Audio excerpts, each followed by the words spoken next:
Bismillahirrahmanirrahim. Assalamu alaikum. My name is Fajar, and this is the certificate of fourth course, which is joining data with pandas. Now I will start the presentation.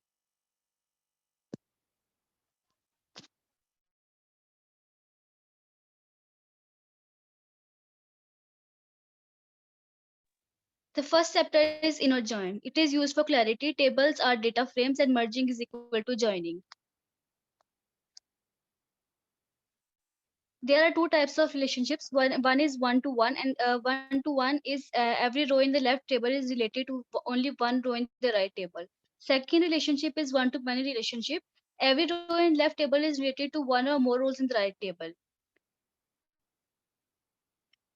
Now we'll discuss chapter 2, left join.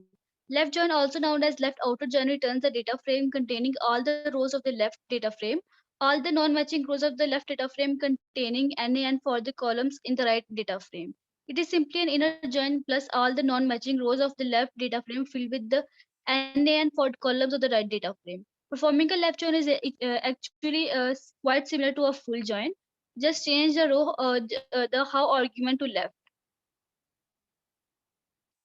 Now we will discuss right join. Right join is also known as right outer join. It is similar to the left outer join. The only difference is that all the rows of the right data frame are taken as it is, and only those of the left data frame that are common in both. Similar to other joins, we can perform a right join by changing the how argument to right.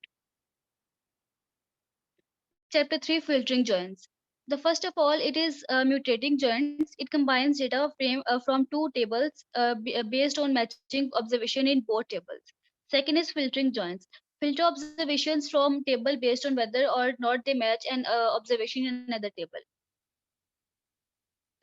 Now the question arises, what is a semijoin? Semijoins return the intersection similar to an inner join, returns only columns from the left table and not the right. It contains no duplicates. Now we'll discuss the last chapter, chapter 4, using merge underscore ordered of this course. This picture shows left table and right table, and after using merge underscore ordered function, the result table is also shown here. Now we'll discuss method comparison. Dot merge method contains columns to join on. It contains type of joins like left, right, inner, outer. It is default inner, overlapping column names, calling the method. Now we will discuss a merge underscore ordered method. It columns to join on, a left underscore on, and right underscore on. Type of join are left, right, inner, and outer. It is default outer, overlapping column names, and calling the function. This was all from my side. Thank you.